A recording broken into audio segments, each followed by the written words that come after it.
cruise you talked about, source doesn't see, it doesn't have taste, touch, smell, or sight, it feels.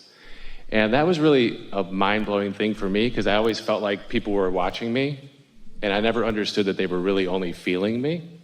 And it actually was a really cool moment, because I realized for the first time that... Before you go further, we want to stick something in, because it might change the direction of your question, your really good question. We just want to throw this in for you. We have said that, we do say that, and we do mean that. It is how it is. That it is your physical apparatus that has the translators of the vibration that gives you taste and touch and sight and sound and so forth. So without that physical apparatus, then those experiences are different from non-physical. But the satisfaction that you feel when you taste something that you like is felt by us. Yes, that's the part I got for the first time. So you could say that if it tastes good to you, it tastes even better to us. But it's not because of what's going on the tongue. It's a vibrational satisfaction that is deeper and richer than anything that your physical senses give you. Yeah, and for the first time I realized it doesn't matter what we do, it matters how we feel about what we do.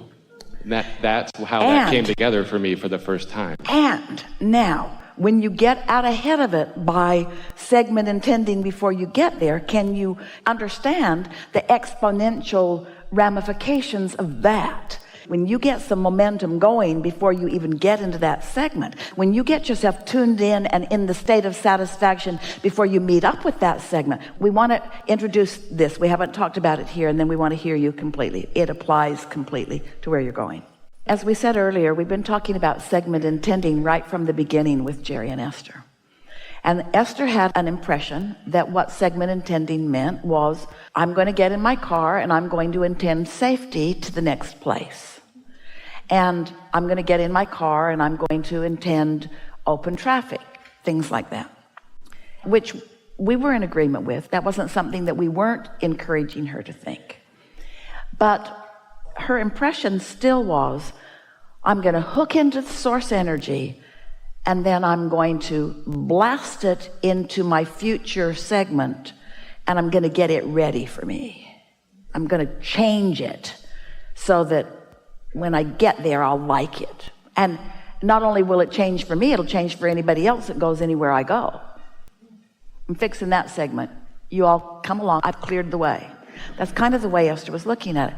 Now she understands that what she's doing as she's segment intending, she's identifying and isolating and calibrating to this vibration of utter well-being. And sometimes she calls it clarity and love and fun. So she's accomplishing that in her being, and then she's walking that being into a segment where she will attract those things from that segment. She's not changing the segment, she's changed herself, because it's attraction, attraction, attraction. So ornery people aren't going to come to her, and people that are reckless drivers aren't going to come to her. What's a vibrational match to what she has identified? And like our friend helped us to clarify earlier, she doesn't just believe it, she knows it. She knows it. She's done it, she knows it, she feels it, she goes, and this segment is so sweet to her, and this segment is so sweet to her, and this segment is so rich. You see what we're getting at? And so for that first time, I realized that the action isn't the important part, it's the feeling. And then you talked about, don't do anything that you don't think is appropriate. And I thought, oh, that seems judgmental. But then I realized, again, it's not a matter of whether somebody else thinks it's appropriate. The appropriateness of it is only important because it is how you feel about it. Again. Yeah, you'll split your energy. Here's the statement that's a really easy one to get hold of, that is so easy to apply. Make a decision and line up with it. Make a decision and line up with it. Today we would say make a decision and segment intend it into place. Make a decision and then don't talk smack about it. Make a decision and line up with it. So there's a family reunion and you don't really want to go, but you feel like you should because your mother's going to be really mad at you if you don't show up. Make a decision and line up with it. So if you decide you're going to go, doesn't matter if you go or don't go, but if you decide to go, then make a list of all the reasons you're going. Don't go to please someone else. Satisfaction comes from one place and one place only: making a decision and lining up with it and moving in the direction of that decision. So don't do something because somebody else wants you to do it. You're just going through the motions and offering lip service, and it won't be fun for them either, or for you.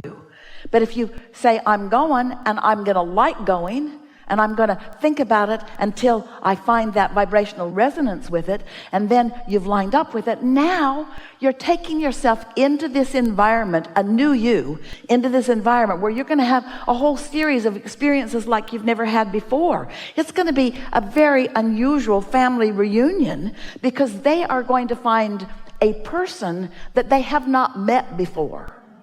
And they're not going to be able to talk you back into your insecurities that you had since you got stuck in that little chair when you were 4 or whatever. When you think about in the context of what we're just talking about, can you, from a vibrational standpoint, talk about the word responsibility? Because that's a conflicting word for me when I think about doing what I want to do sometimes. I just would like to hear you talk about responsibility. Let's look more to its roots. Let's start with the idea of response. Response first. And then let's talk about the law of attraction. And then let's talk about connection and how in sync you are with your inner being. We've been talking about, so you decide to meditate and you quiet your mind. And if you quiet your mind, you stop thought. And if you stop thought, you stop resistant thought. And if you stop resistant thought, your vibration rises. And when your vibration rises, now you're in sync with source energy and your inner being. And now things will begin occurring to you. Thoughts will occur to you. Impulses will come to you. So is it responsible to do that, or is it responsible to not just do Wait, it? just one second. You're being responsive to your vibration. Mm-hmm. So rather than responsibility, for just a little bit, we want to talk about what I'm responsive to. And what I'm responsive to in my human form is the vibration that I'm most matched to. If I've practiced my alignment with my inner being, then I'm most responsive to what my inner being knows. If I've been watching television and complaining about this and that and this and that, or if I'm in the middle of an uncomfortable relationship at work or at home or whatever, then that might be what's active in me, and I'm responsive to that. Our friend was talking about his father, who's responsive to all kinds of things because of the thoughts he's been thinking and the life he's been living. So now you want to take that responsiveness, which we want to call a law of attraction thing, and you want to make yourself responsible. So if you're going to be responsible, then you've got to be responsible to how you've tended to your vibration. We would call it your responsibility to feel good. You really owe it to yourself to feel good, because when you feel good, then good things come to you, and when you feel mad, they don't. And if you want to call it responsibility, that's just fine. But the reason it's tripping you up is because there are so many people around you who have not actively known about the law of attraction. They've not been thinking about inner being. They will say things like, let your conscience be your guide, or they will say things like, follow your gut instinct and things like that. People have been dabbling in this. All kinds of people have had connection and inspiration, and they get that. This is not the first conversation about any of this, but most people are living life by default, and most people are just responding to what they're giving their attention to.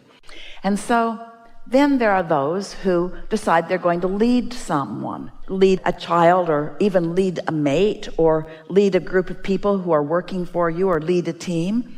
And their attitude about leadership often is by pointing out to you the things that will go wrong if you don't do this, and if you don't do this. If you don't do this, you're going to get fired, and if you don't do this, you're not going to amount to anything, and if you don't do this. And so most people have been pushing hard against what they don't want, and then disallowing what they do want. And so their idea of what comes to them is all disturbed. It's all distorted, because even in religion, they will say to you, if you keep these rules and you do these things and you don't do these things, then you will be rewarded. And then logical people keep those rules and don't feel all that rewarded. And then they see others around them not keeping the rules who seem to be thriving. And they say, what's going on? And then people say to them, oh, well, you can't tell while you're still here on earth. The reward comes after you die. And we are here to tell you, your guidance system is giving it to you now. What's happening in non-physical is what's happening here. When you don't feel good, you've pinched yourself off from it. And there isn't a reward. Your rewards are happening here. It's what alignment is. It's the emotion that you feel in any moment is what you're reaching for, you see. So getting back to the point that you were sort of kind of making is that people who want something from you will convince you that there's this set of rules that you need to follow. And rarely does that set of rules include do your best to feel good as much as you can. Usually the rule is, I'm going to need your sacrifice and your commitment, and I'm going to need you to do these things, and you need to put this first no matter what. I don't think it's other people doing it to me. I think it's me doing it to myself. Well, we think so too at this point, but we don't think you learned it from nobody. Yeah, that's a good point. But I'm the one doing it, just to be clear. But it's such a wonderful thing when you now know that. Yeah. If you just leave here with this one understanding. We like that word, understanding. What's standing under? What's the basis beneath what you know? So if you just leave here with this one understanding that your inner being is you, and your inner being is the non-diluted, non-resistant version of you, and that your inner being is even what you want to call future because it hasn't manifested yet, but we want to call presence because it is a vibrational reality version of you, and that your inner being has a point of attraction, and so do you, and that your emotions equal that resonance or lack of it, that harmony or discord, that allowance or disallowance. And so when you feel negative emotion, Esther stops often, and when she's feeling some negative emotion about something, and she acknowledges, you guys don't feel this way about that, do you? And I know why. Thanks for reminding me. Her emotions remind her all day, every day. That's what they're for. It's guidance. I said to my wife, I said, sometimes I let it get so bad it feels like mental illness, but I came up with a new word for it. I called it mental willness because of the stuff I'm sometimes willing to put up with. And that's that moment where you just stopped it is really important. And if you don't stop it, it's all right. It'll get bigger, but then something will distract you, because at this point in what you've got going on, once you know these things, once you acknowledge that you are an extension of source energy, do you know that? And once you acknowledge that that source energy part of you is vividly aware and active in your life experience, do you know that? And once you understand that the things that you've asked for, your inner being is aware of and is attracting on your behalf, do you know that? Is attracting on your behalf. Then there's only one question to ask yourself. Am I a cooperative component right now?